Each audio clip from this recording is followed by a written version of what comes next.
आई भैया, जब ये शरीर से प्राण निकल जाला तो ये शरीर के कोनो मोल ना होला। ये भैया, ये शरीर एगो खाली खोखला डिब्बा हो जाला। ये भैया, आई यही तरह कवि के कल्पना बाटे, कैसे कहे के बाटे। ये भैया,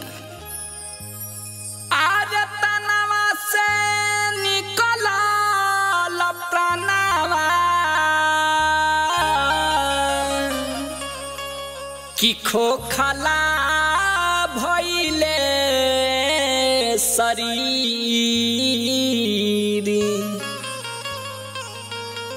कि भोरे भोरे देखनी सुगनावा,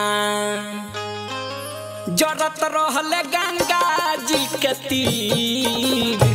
भोरे भोरे देखनी सुगनावा, जरत रहले गंगा जी के तीर।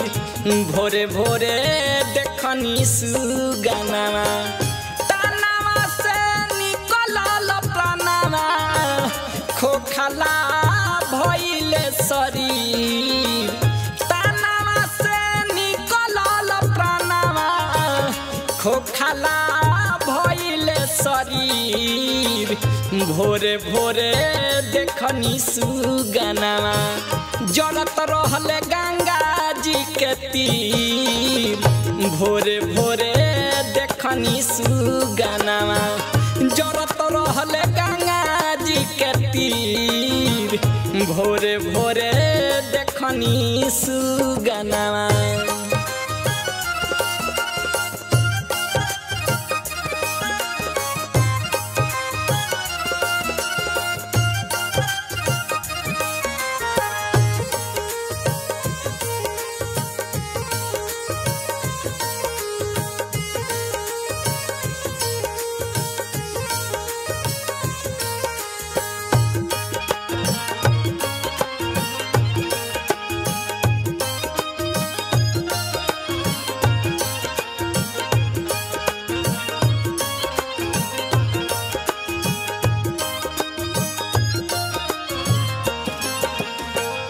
अचक में छोड़ दिल जगवा, जगवा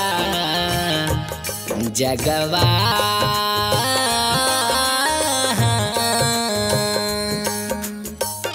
अचक में छोड़ दिल जगवा, लगवा रहे बड़ी भीड़।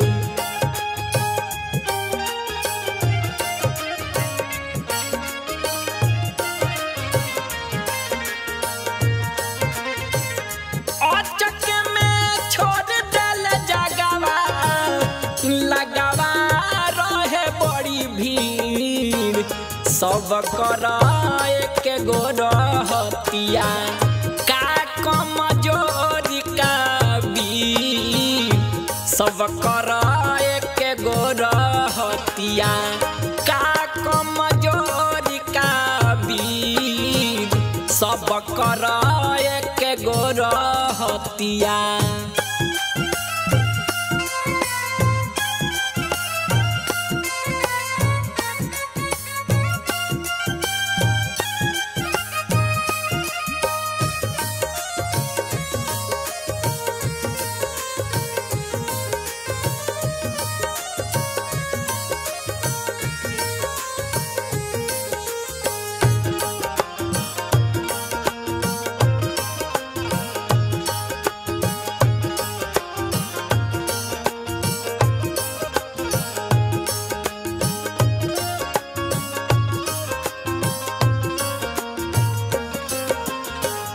ऐसन धाम जे भी जाला, जाला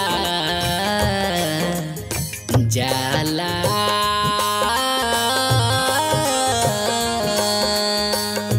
ऐसन धाम जे भी जाला, लौटी के आवेला न फिर।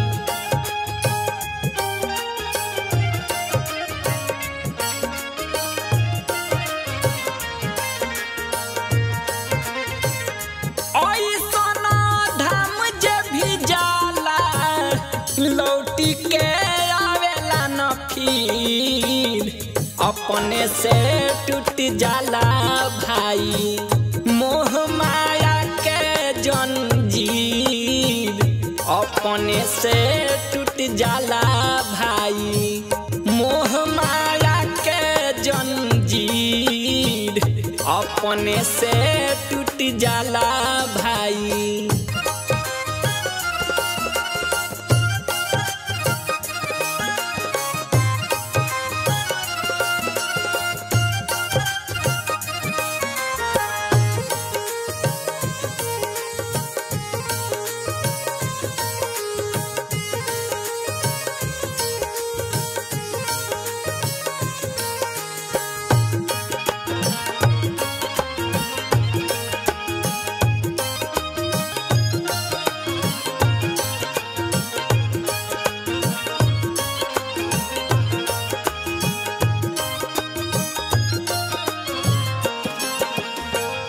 हरि नाम जपलए सुगना सुगना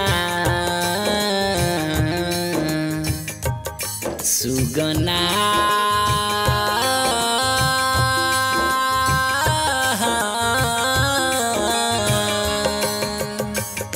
हरि नाम जपलए सुगना हरि के सरनिया में गिर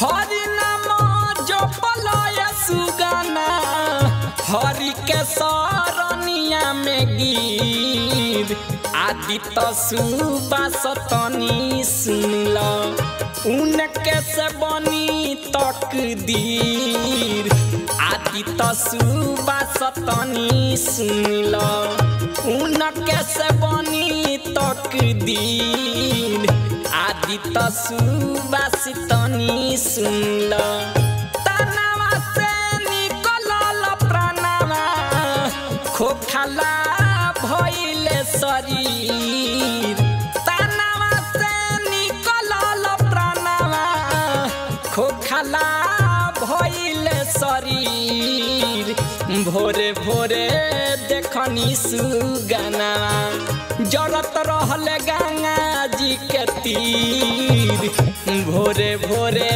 देखनी सुगना जरत रहले गंगा जी के तीर भोरे भोरे देखनी सुगना।